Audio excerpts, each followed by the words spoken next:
The Valari Galactic Empire had ruled the stars for 3,000 years. They controlled 200 star systems. They had conquered dozens of species. They had never lost a war.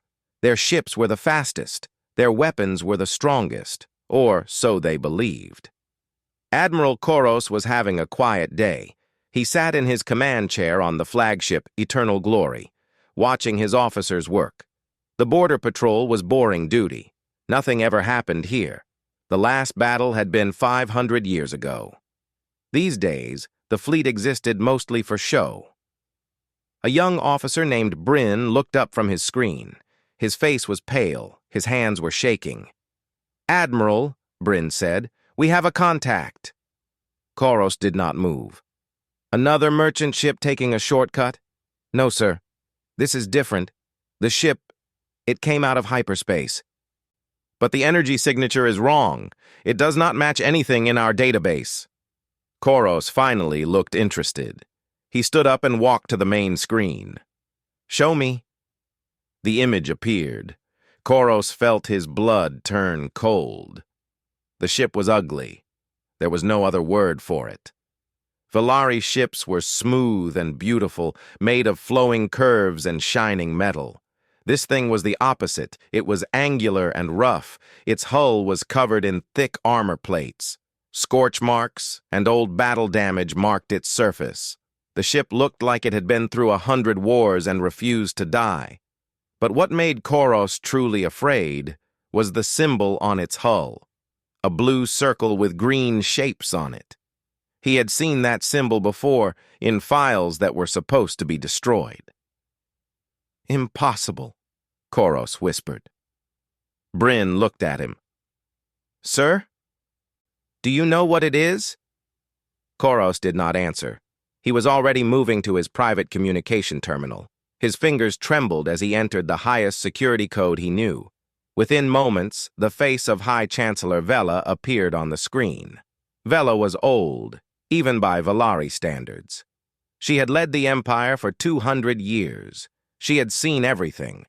But when Koros told her what he had found, her 4 eyes went wide with fear. "Are you certain?" she asked. "Yes, Chancellor. The ship bears the symbol of Earth. The humans have found us." Vela closed her eyes. When she opened them again, her face was hard. "Tell no one.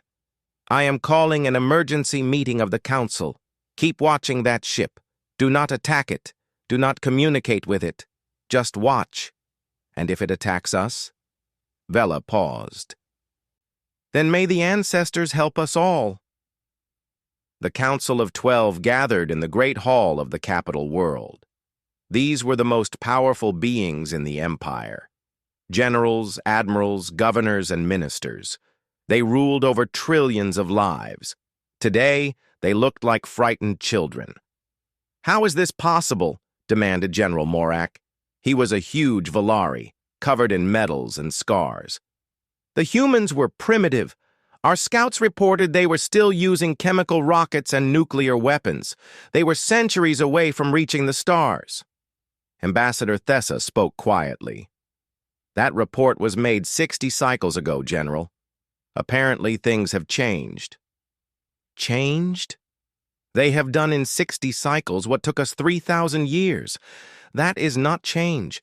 That is madness." Vela raised her hand for silence. "The question is not how they did it. The question is why they are here, and why they sent only one ship." The room fell quiet. Everyone understood what she meant. One ship could mean many things.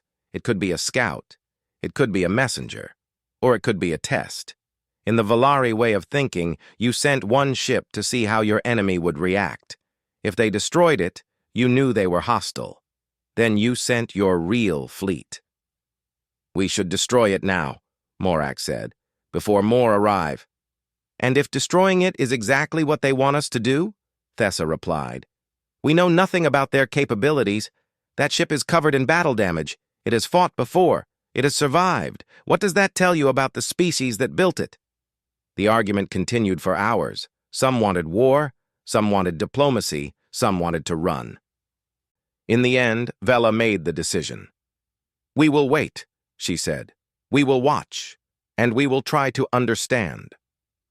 Far across the void, Captain Tai-ho stood on the bridge of the HSS Indomitable. He was a tall man with a calm face and tired eyes. He had served in the Earth Defense Fleet for 20 years. He had fought pirates, rebels, and things that came from the dark spaces between stars. Nothing scared him anymore. "Status report," he said. Lieutenant Yuna checked her console. 17 alien warships have taken position around us. They are keeping their distance. No weapons charged. They seem to be waiting. Good. That means they are smart enough to be careful. Chief Engineer Hana looked up from her station. "Captain, I have decoded their communications. They are talking about us on open channels. They seem afraid." Tai-ho nodded slowly. "They should be. But fear can make people do stupid things. We need to give them a reason to stay calm." He walked to the communication panel and pressed a button. His voice went out across all frequencies, translated into the alien language by the ship's computer. "Attention, Valari Empire. This is Captain Tai-ho of the human ship Indomitable. We have come from Earth. We are not here to fight. We are here to talk. Please respond." The message repeated again and again. For hours, there was no answer. The alien ships just floated there, watching, waiting.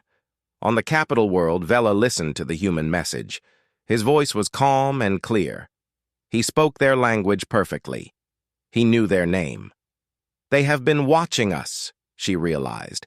"They know who we are. They know our language. They have been preparing for this moment." The thought terrified her.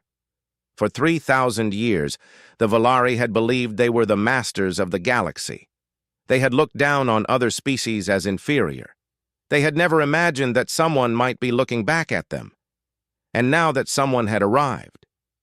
Vela stood alone in her chamber, looking out at the stars. Somewhere out there, beyond the lights of her empire, was a small blue world. A world they had dismissed as unimportant, a world they had ignored. That had been a mistake, perhaps the greatest mistake in Valari history. "What do you want?" she whispered to the stars. "What have you come here for?" The stars did not answer, but Vela knew that soon she would have to find out.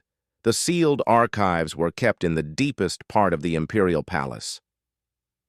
Only the High Chancellor and the Council of 12 knew they existed. Only they had the codes to open the vault. The files inside contained the Empire's darkest secrets, its greatest shames, and its most dangerous mistakes. Tonight, Vela opened the vault for the first time in 50 years. The file was old. The data crystals were dusty, but the information inside was clear. 60 cycles ago, a Valari exploration ship had discovered a small yellow star with 8 planets. The third planet was covered in water and green land. It had life, intelligent life. The species called themselves humans. They were strange creatures. They had only 2 eyes. They had soft skin with no scales or armor. They were physically weak compared to most galactic species. Their technology was primitive.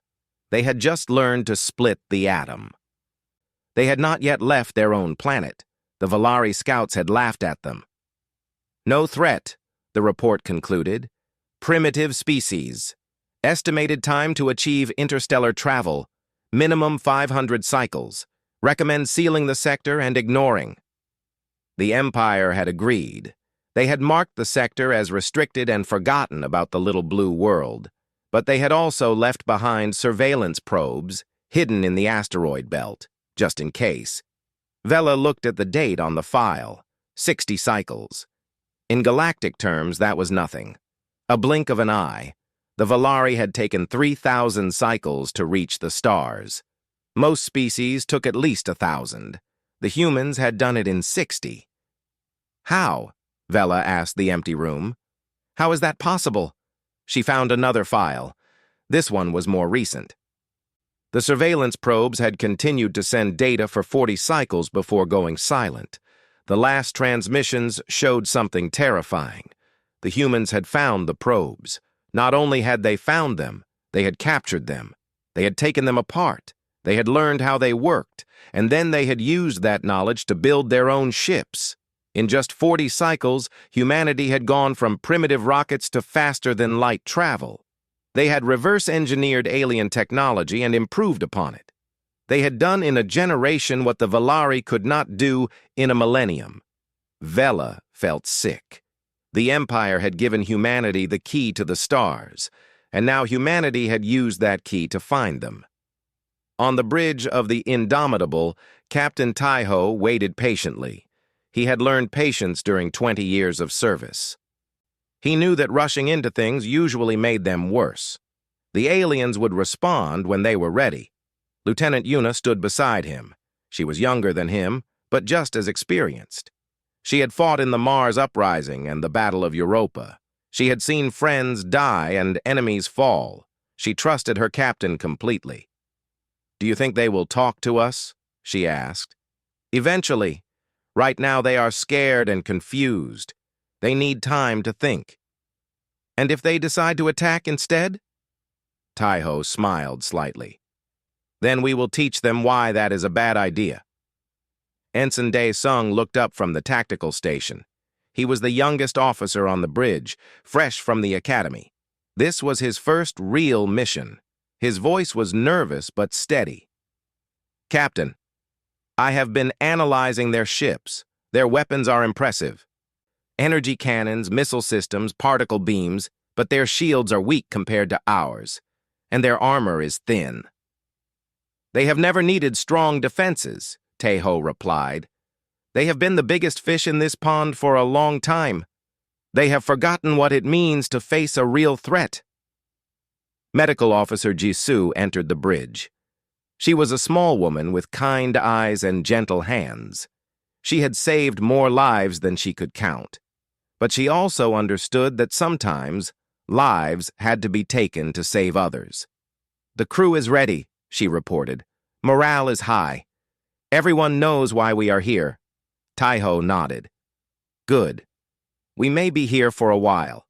Make sure everyone gets enough rest." Chief Engineer Hana suddenly raised her hand. "Captain, I am receiving a transmission. The aliens are responding." The bridge fell silent. Every eye turned to the main screen. The face that appeared was strange and frightening. The alien had gray skin, 4 eyes arranged in a diamond pattern, and a mouth full of small, sharp teeth. But the expression was clear, even across species boundaries. Fear. "I am High Chancellor Vela of the Valari Galactic Empire," the alien said. Her voice was translated by the computer into perfect Korean. "You have entered our space without permission. State your purpose." Taiho stepped forward. "High Chancellor, I am Captain Taiho of the human ship Indomitable. We apologize for the unannounced visit, but we have important matters to discuss. Matters that concern both our peoples." "What matters?" 60 cycles ago, your scouts visited our world. They left behind surveillance probes. We found them. We learned much from them. We learned about your empire. We learned about your history, and we learned about what you do to species you consider inferior." Vela's face went pale. You found the records?" "We found everything, Chancellor.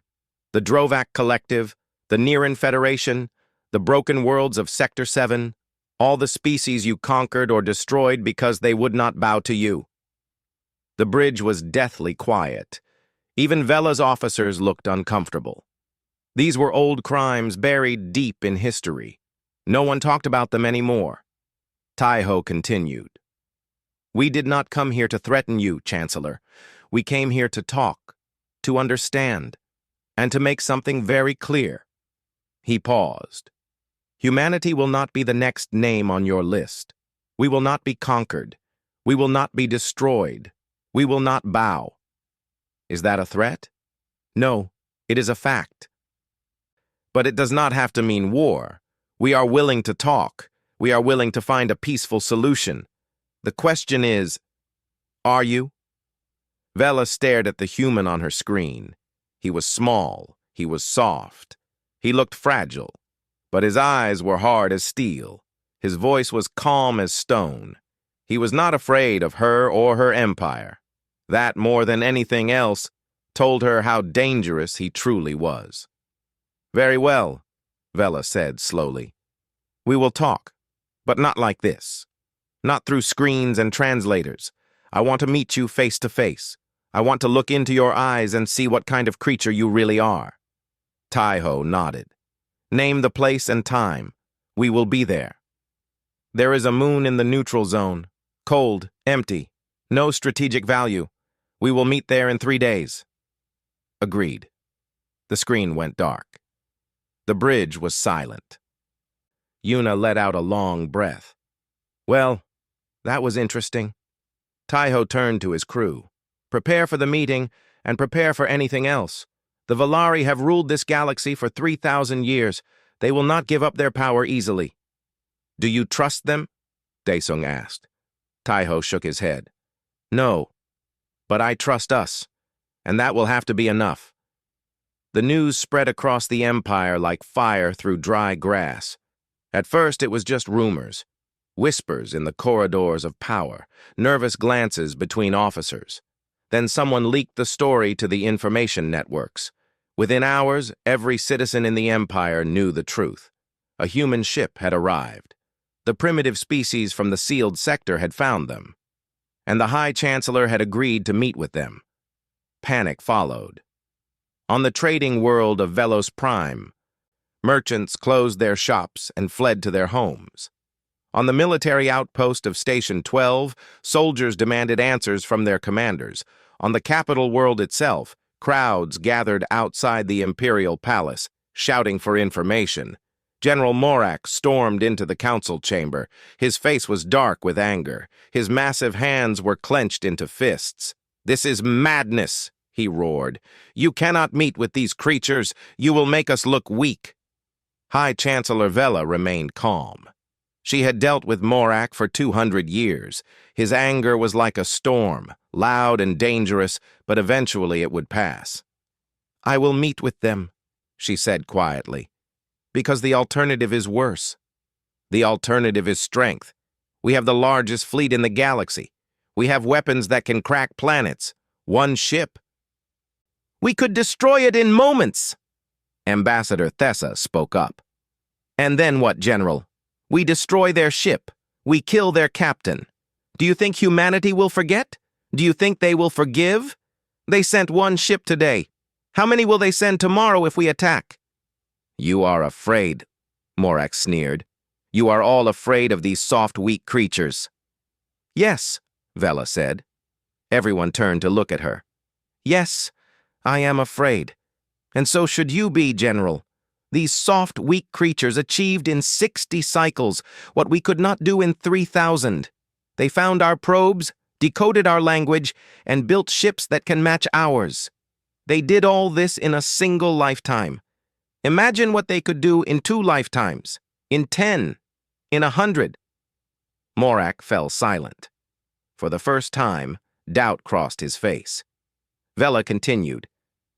"We have ruled this galaxy because we were the strongest, the fastest, the most advanced, but we achieved our position slowly, over thousands of cycles.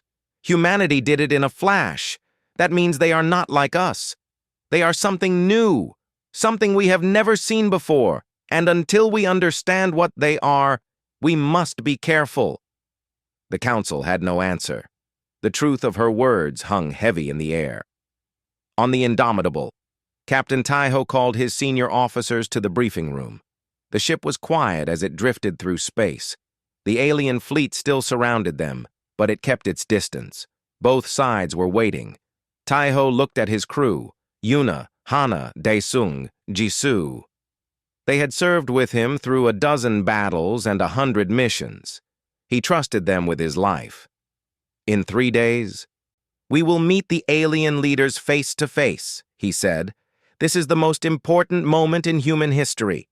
Everything we do will shape the future of our species." Yuna crossed her arms. "What do we know about them? Really know, I mean. Not just the files from the probes." Hana pulled up a display. "The Velari are an old species. Very old. They have been in space for over 3,000 years. Their empire covers 200 star systems. They have conquered or destroyed at least 15 other species that we know of. Sounds friendly, Daesung muttered. They believe in strength above all else, Hana continued. In their culture, the strong rule and the weak serve. They have never met a species they could not defeat. Until now. Jisoo leaned forward. What about their biology, weaknesses, strengths? They are larger than us. Stronger physically. They have 4 eyes, which gives them excellent vision. Their skin is covered in small scales that provide some protection. They can survive in environments that would kill a human. But, Hana paused, they are slow. Their reflexes are about half as fast as ours, and their brains, while intelligent, do not process information as quickly. Taiho nodded. That matches what we expected. The Valari are strong, but they are also old. They have not faced a real challenge in centuries. They have become slow and comfortable. And we are the opposite, Yuna said. Humans are fast. We adapt. We evolve. We survived ice ages and plagues and wars that should have destroyed us. We are still here because we refuse to give up. Exactly. Taiho stood up and walked to the window. The stars stretched out before him. Cold and endless. The Velari look at us and see a weak species, small bodies, soft skin, no natural weapons. They do not understand us. They cannot imagine how a species so fragile could become so dangerous. And we will use that, Daesung said. Their underestimation is our advantage. Yes and no. Taiho turned back to face them. We could use their weakness against them. We could start a war we would probably win, but that is not why we are here. The room was quiet. Everyone waited. Humanity has spent its entire existence fighting, Taiho said softly. Fighting the earth, fighting the weather, fighting disease, fighting each other. We are good at war, maybe too good, but we have also learned something important. War destroys everything, winners and losers alike. The only true victory is peace. You want peace with the Valari? Yuna asked. After everything they have done? I want to give them a choice, a chance to change, a chance to see that there is another way. If they refuse, Taiho's eyes went hard. Then we will do what we must.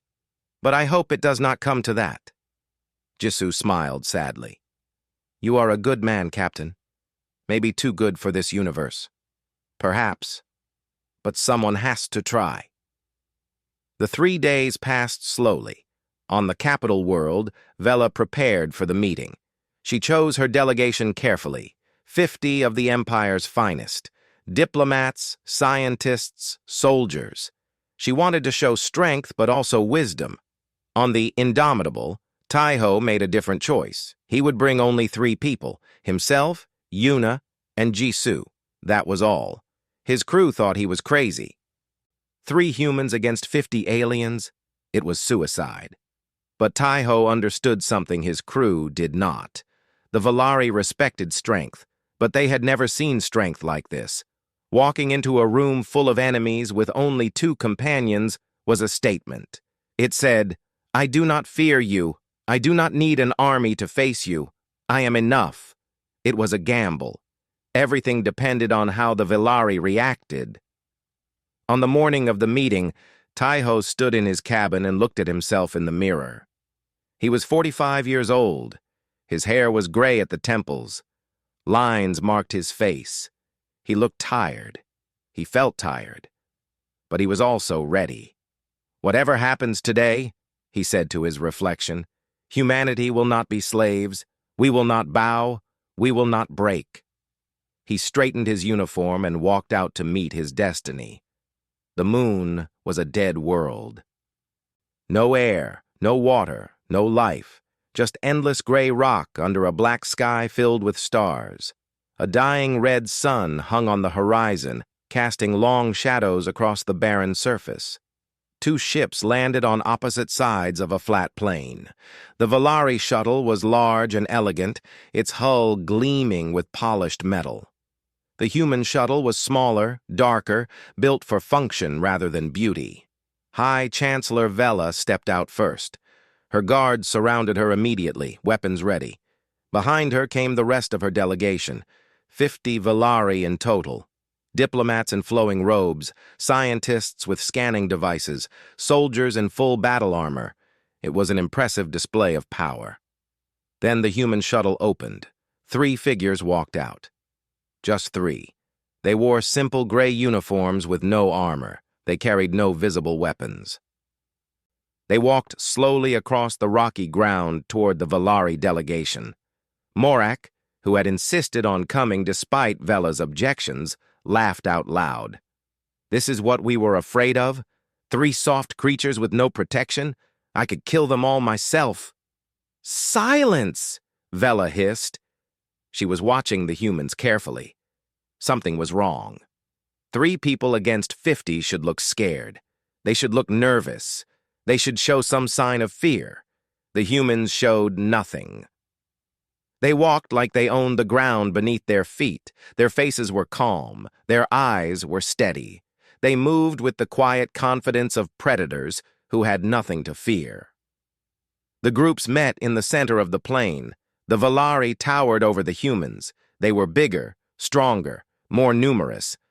But somehow, standing face to face, it was the Valari who felt small.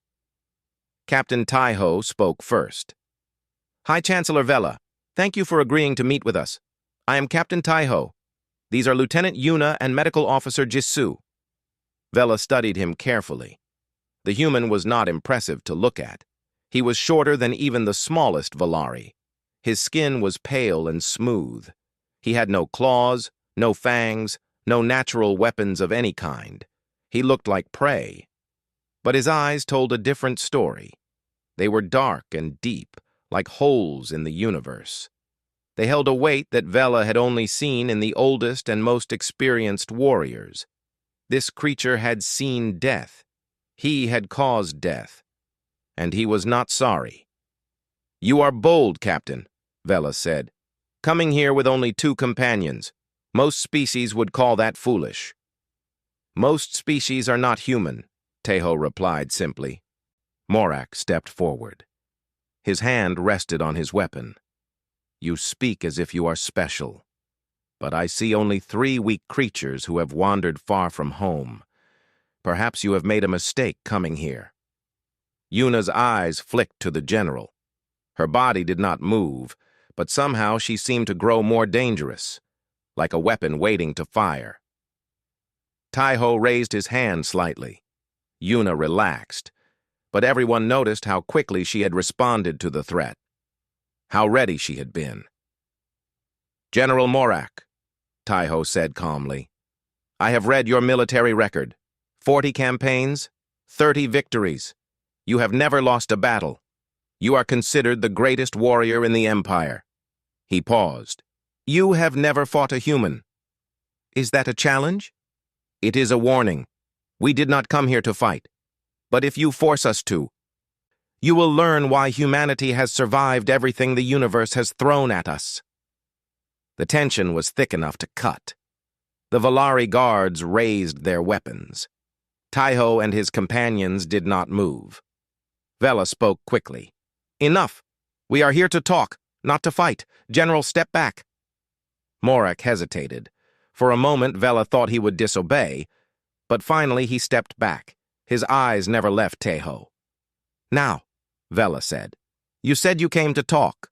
So talk. What does humanity want?" Taiho nodded. 60 years ago, your scouts visited Earth. They saw a primitive species. They laughed at us. They left behind surveillance probes and sealed our sector. They thought we were not worth their attention." "That is true. It was a mistake." "Yes, it was. But that mistake gave us a gift. When we found your probes, we found your technology. Your language, your history." Taiho's voice hardened.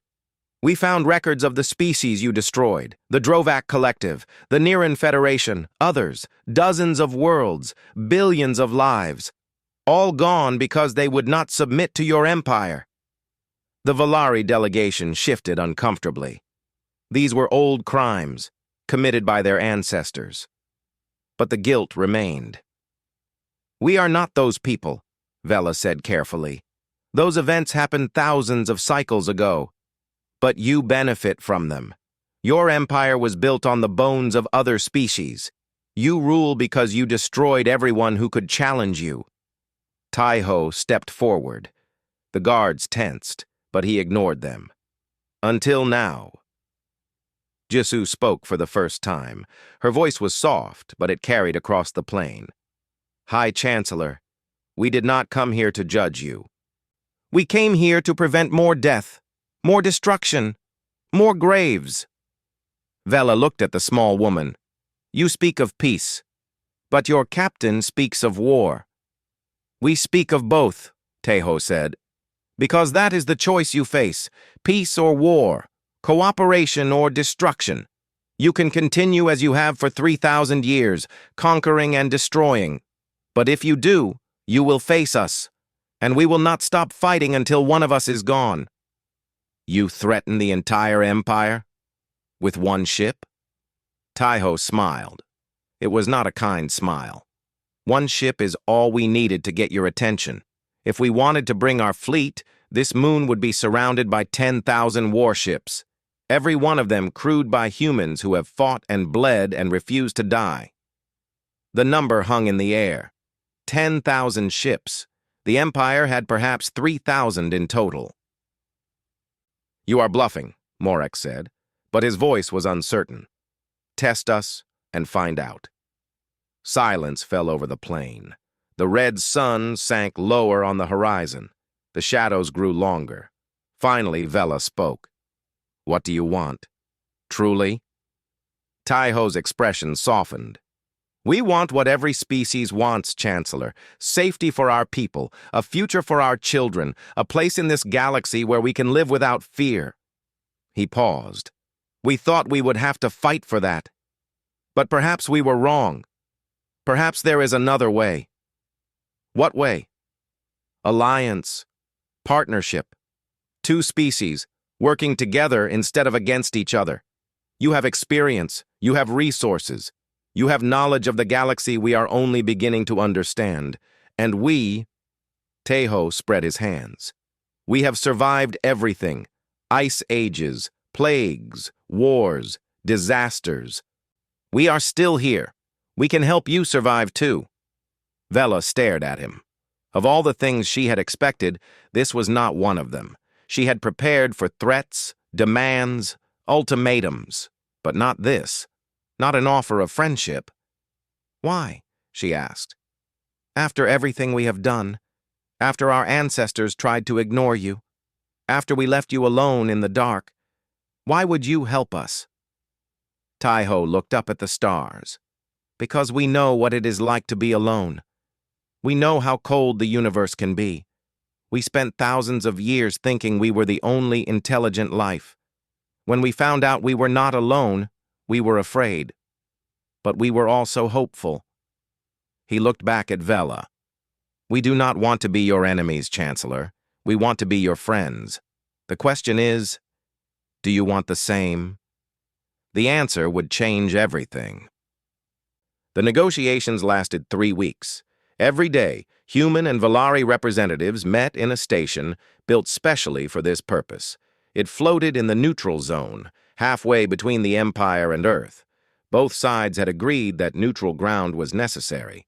Neither trusted the other completely. Not yet. Captain Taiho led the human delegation. High Chancellor Vela led the Valari. They sat across from each other in a large room with windows that showed the stars. Sometimes they argued, sometimes they agreed. Most of the time, they simply talked. The first week was the hardest. 3,000 years of history stood between them. The Valari had spent so long thinking of themselves as superior.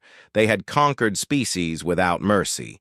They had built their empire on the belief that might makes right. Now they sat across from creatures they had dismissed as primitive, and those creatures held all the cards. "You ask for recognition as equals," Vela said on the 5th day.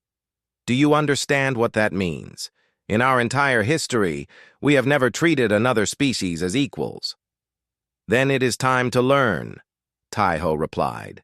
Ambassador Thessa, who had become the main Velari negotiator, tried to explain. "Our people will not accept this easily. They have been raised to believe in our superiority. To suddenly tell them that humans are our equals—" "You do not have to tell them suddenly," Jesu said gently. "Change takes time. We understand that. But it must begin somewhere."